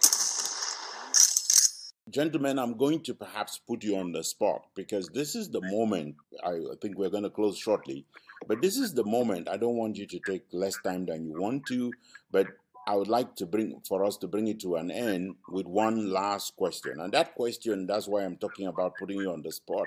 I want each of you to speak to today's generation, to speak to those who have a responsibility to live up to the kind of standards that were set by Mola Njo Litumbe. Find the words that you want to convey to these people so that they will know that they can live and they can work and they can lead this revolution, if they're leading or following in this revolution, in a way that does honor to the legacy of not only Mola Njo Litumbe, but it's of him we speak today, but of the others that went before him, Pa Luma, Pa Yamba, Pa Mbiledem, John Foncha, Albert Mukong. Could you please, and I'm just going to ask Chairman Elvis Kometa to start it off, speak to this generation, which includes you and me. Before I come to that, I remember in 2012, we tried to form what later came on as KUPE here in 2012. I know Professor Anyangwe was here, led Dr. Mgumye, Chuayaba, Akwanga. He has power from Gala for the chairman of the National Chair of the SNC, who is in Konigi right now. All of them were here. And after the meeting, I called Mola. Mola wept like a child. He said, Elvis, why didn't you inform me? I said, well, I was not in leadership position. It's just that I was the host, so I don't know those who were to attend. So this again shows how dedicated he was. But talking about what we should do today, because of people like Mola and all the others who have gone before him, we should know that to be a leader, you must have followers. And you want to be a leader, you must be able to listen to the people, and we must realize that no one person has a solution to this problem. As we say, a tree will never form a forest. So I'm appealing to all of us, but we should leave all those pettiness aside. We should think about the bigger picture, Southern Cameroon, Ambazonia. Our people have suffered terribly. They're still suffering. They're still being slaughtered every day. And I will go back to Mola after when we had the SCLC and the Million Man March. As Seseko just said, he was there till 2 a.m. I was the one who took him back. His daughter was calling. Is he okay? Is he okay? I said, yes, he is. We went to New York when he had an interview with BBC. And of course, a certain Ben Ake came there and wanted to talk rubbish. And I remember Kingsley Ashu and others, they said they were going to beat him. Well, I said, no, let us confront, let him come. I'll confront him with the facts. So I am appealing to all of us in this revolution, all our age mates, our generation. It is not about us, it's about Southern Cameroon, about Ambazonia. Please let us focus on getting our people to BOYO. Let us focus on restoring our statehood, and let's leave politics until when we get to BOYO. Thank you, Chairman Kometa. Let me turn to Seseko Christmas Ebini. There is a great paradox in this current generation, which I think you are including yourself to it. Great paradox in the sense that it's a generation that brings us joy and pain, much pain at the same time. It brings us a lot of vindication and disappointments at the same time. Now, I will separate them. What I see in the diaspora is very, very disappointing with this generation. And it's the same, the paradox is the fact that these are the same generation that rose up to give us vindication, to stand and resist this evil. They are the ones who are willingly giving their lives. As they die, that's how they are joining on the ground to fight more and more. But what I don't understand is the confused nature and the waywardness that exists with this same generation in the diaspora. They seem to be very heartless. Like I'm here now talking to you, my brothers, with whom we may have political disagreements on approach or anything or affiliation in this revolution. You would see this same generation very soon, there will be attack on me for even daring to talk on Cameroon Calling, for even daring to go on ABC, for even daring to be on the same platform with John So and Elvis Kometa and Bo Herbert. That is the problem with this generation. You are my brothers. I don't like certain things about John So, but I love the man. He's my brother. I've known him for more than 20 years. And we are fighting the same thing. The fact that along the line, we got some disagreements of certain things that we do, or some nonsense came into our heads and we take our disagreement in different directions, does not mean that we are not still sons and daughters of that same vision, that same plan that we have, or the desire that we have to build a nation together. So I am hoping, you said you're putting us on the spot. Let me say something too. You know, partly of our evil ways too, we celebrate Mola, his commitment and all the like, because Mola was not a burden on us. Mola did not seek money from anybody to go where he wants to go or to do anything. And Mola will be buried, even there will be nobody who will go and say we must raise money before he's buried. If it was that, you would see the heartlessness of some of our people. And that's what we must change, because we are the instruments that are going to build this dream nation, this El Dorado that we want when we get independence. If we don't start right now, we might miss the route. And I want to pray, I want to hope that the death of Mola, which probably touched me when Comrade Chris Anu sent me an invitation, whether I would like to talk to Mola, which I saw it and appreciated it because he had invited me before, and because of our divide and our fighting, I refused that I'm not going on his platform. But for Mola, just imagine what I would look like if you call me here to come and talk about Mola when he died, and then I take our divide or our disagreement to be what is more important than for us to come together. We have defeated our enemy. We have defeated our enemy. We have freed ourselves, but we are enslaving ourselves the more because of our nonsense.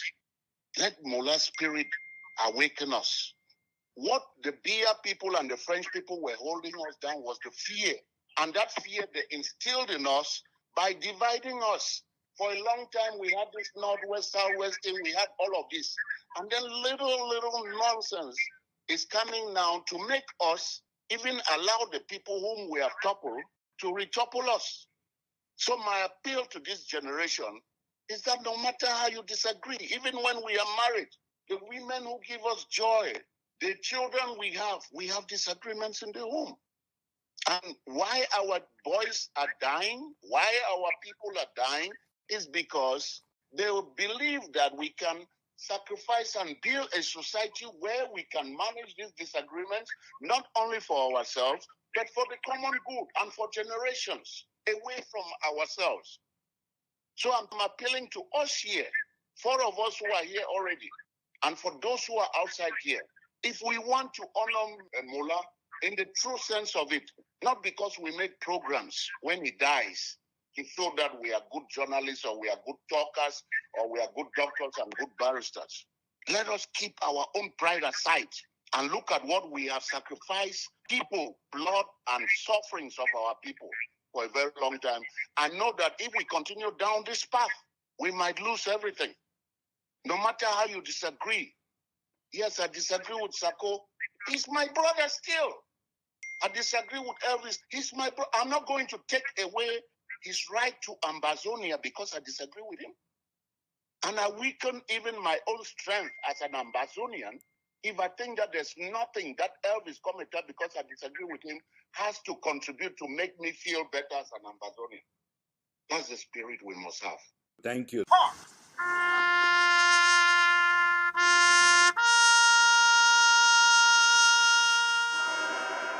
Mullah, are you saying that Southern Cameroonians should boycott the elections? They are here, they are part and parcel of this country. And this country has an impact on them. No. Very much. No. They may be because the country is under siege. The Southern Cameroon is under siege.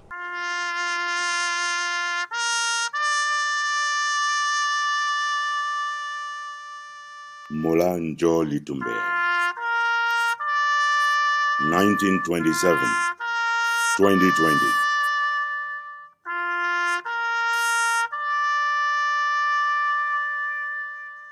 That is to say? That is to say, the army, the police, and the administrative authorities are an imposition on poor Southern Cameroonians. They don't even have a police force of their own. Ready? Aim. Fire. Ready? Aim. Fire. Ready? Aim. Fire. Let me turn to Barrister John Fruso. The question again is for us to find the wordings that we need to mobilize, to inspire this generation to walk in the footsteps of Mullah Litumbe. Thank you, Bo. I would like to say that I am very, very proud of this generation. You know, when we started this fight, we were not expecting to get to this level. This generation has gotten us to this level. We have defeated La République du Congo. This generation, these young people, they are giving up their lives on ground zero for all of us. This generation in the diaspora are the motor behind the revolution as it is as of now. They have sacrificed and they continue to sacrifice to make sure that our boys on the ground have the tools they need to get La République out of our territory. It never happened when we were growing up or in the days of Banjo Litumbe and Abed Mukong and all the rest of it. It is happening right now because this generation is the generation that God ordained to take the mantle to let us have our sovereignty back. I pay homage to the diaspora for the continuous contribution towards this revolution. I pay homage to the young men and women on the ground, on ground zero, who are defending our people and making sure that we preserve our sovereignty. They are the ones who are taking the bullets every day. And this is the generation that I am lucky to still be alive to see. I want to say that in a revolution like this, we have disagreements. If you have read anything about the revolutions, like take the example of the PLO. it went through turbulence to be able to have a homeland. Take even Eritrea. They suffered for 30 years. There were betrayals all over the place, but they have their independence today. What I will not accept among these young people is the fact that some of them will turn their guns on their brothers. And that is what I will die not accepting. We are fighting a common cause. There's no reason for anybody in this revolution, in this generation, to turn a gun against his own brother. And, well, there are differences. All of us have our opinions, but like Banjo Litumbe would always tell me, John, stay on the side of the truth. I have never lied on a serious thing that concerns my life like this revolution. I put up my life on ground zero because I saw that the young people were determined. And I gave up my life, and what I see that is not going correct, being the type of person that I am, I exposed it. I want to be clear here that this generation is the best thing that ever happened to us Southern Cameroonians, because they have given it all, both in the diaspora, everybody, people are no longer eating well, they are gathering money and sending to ground zero. Look at the trap that is going on, bro, and I cannot believe the type of money that is coming out now. This is the generation that is bringing on us to where we ought to be. And I thank God that I'm still alive to see it. Thank you, bro. So I thank you, gentlemen. Just before we go, I want to perhaps just jump in here, because it's going to perhaps sound like I sat through this program, picked a position to be moderator, and shut up when I have responsibility to speak up on some of the issues that I raised with you. So I'll just take a minute, hopefully, to just join you in saying that I make my own pledge to Molanjo Litumbe. He absolutely did me great honor, the kind of honor that I never expected, that I wish showed a mark of humility at his level. He would call regularly to find out how you were doing, to find out how the revolution was going, to find out what you thought was going to happen next. And he will listen to you as if you were the one inspiring him, when he was the one inspiring you and advising you. He just made you look bigger than you were, and he could do it without showing any sign that he was the elder or he had any pride in him. I believe that that is the biggest lesson he has left me. I believe that it is a lesson that I owe to the younger generation. It is a lesson that I have a responsibility to pass on, and it is behavior that I have huge responsibility to emulate. I'd say second thing, Molanjo Litumbe determined and demonstrated to all of us that fear is the only thing that has held us away from getting where we were going. And it is pride in the positions that we hold that disturbed us from getting there. Seseko Christmas Ebini mentioned how Mola was willing to listen to people younger than him, to change his political positions, not to stay calmed in a particular position. That is the humility that all of us must accept, that there is a political position, a strategy you would advocate or have adopted that does not work and will not work. And you are willing to wind back from your 10-state federation to the bicultural federation to total independence when you realize that the monster you are dealing with will not allow you to get even freedom, even if he proclaimed that he had given it to you. I admire one other thing.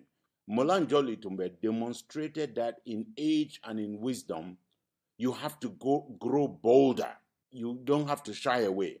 You have to demonstrate that you are in the front without being in front, that you can lead without really leading, by following even the young people. And he demonstrated that we have such a thing as Takembang working, because his age commanded the respect even of his enemies, and they were unable to stop him from doing what he was able to do. I've said this, I believe that he's the only one who reached the promised land, because he lived there at the foot of Mount Cameroon. He was able to stay in his boya. He was able to enjoy boya, and I've said he needed to have had the keys to the Prime Minister's Lodge to walk in there and enjoy himself as the first president of Ambazonia. That, I believe, my people would have given to him.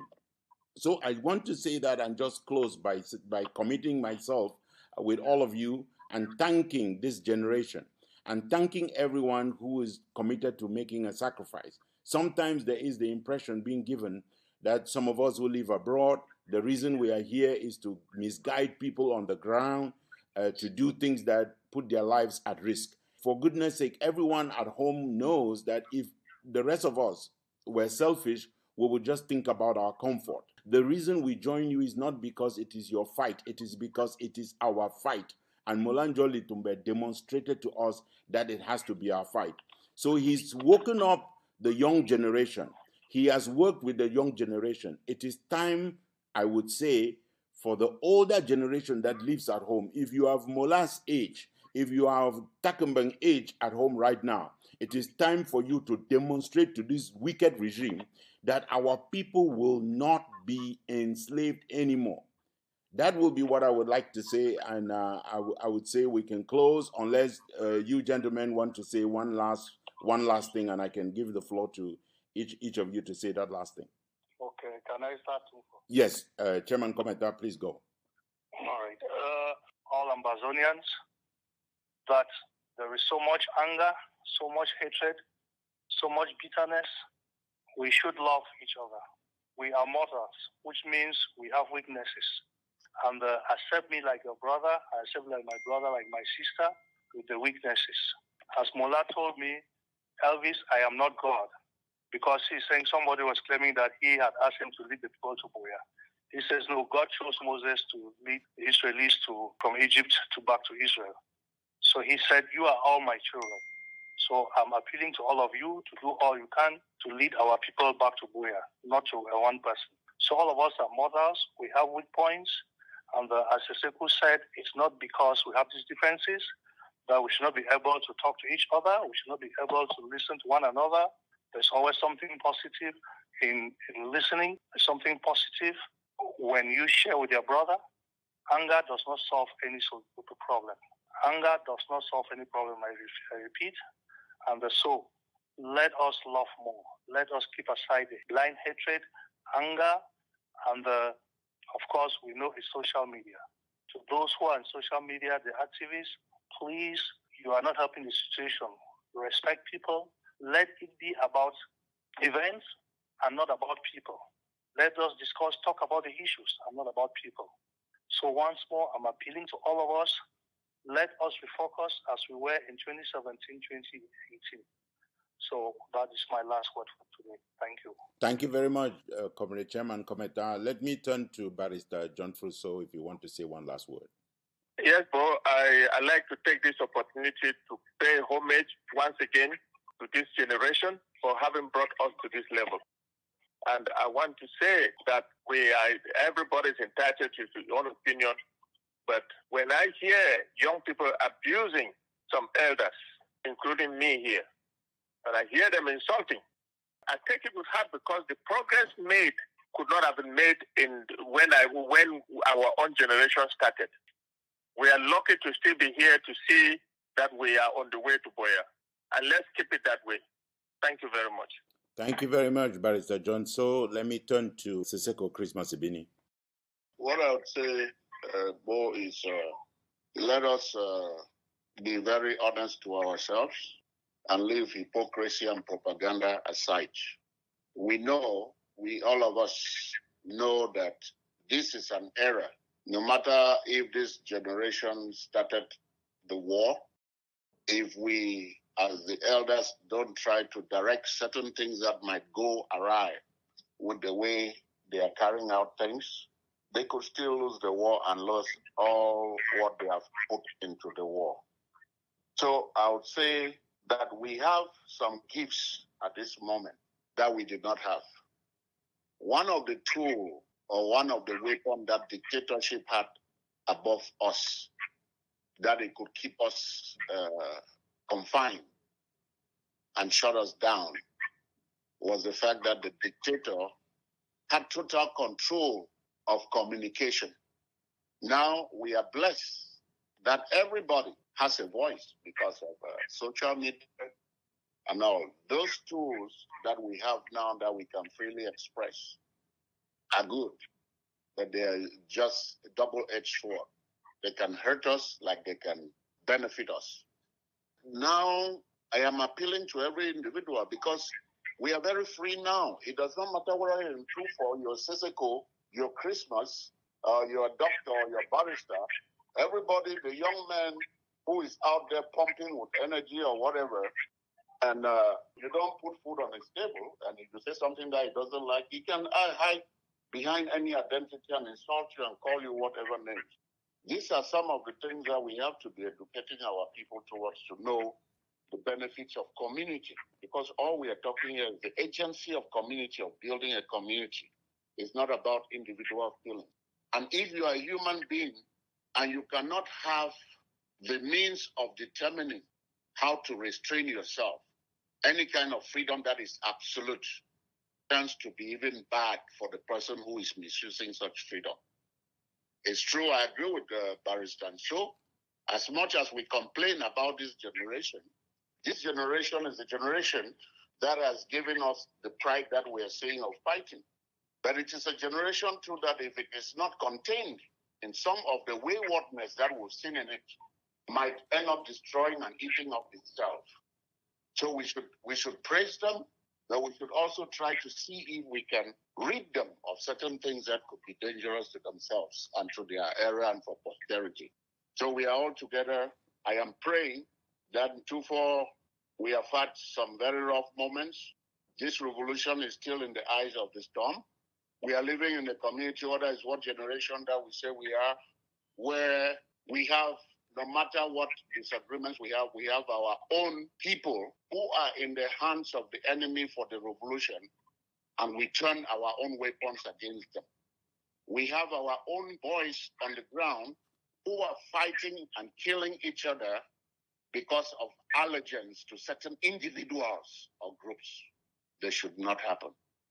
And it doesn't take me liking John So or Ntumfoyn and all the like for us to know that that is an abomination that we should not allow to happen to us and to this revolution. Or else we are setting up ourselves that even if these people clear our land today, we will be entering into freedom, into self-destruction. So we must start preparing that kind of patriotic love, where no matter how much, even with your enemy, you can hold your enemy's hands for the goodness of your nation, for the goodness of your people. This is what I pray. And I think a lot has gone under a lot has happened to us, that in good faith and good heart, we can pull this together. And that's why I appreciate, no matter what people say, I appreciate Elvis, the comrade Elvis Cometa. I had sent him a message to send to Sako, and he saw the message. He said, Sako, I want to see you first before I send this message to Sako. And he came and we talked. Sometimes it's just for us to talk like we are talking now. We can come and even insult each other and all the like, but we are talking. Sometimes that's all it takes.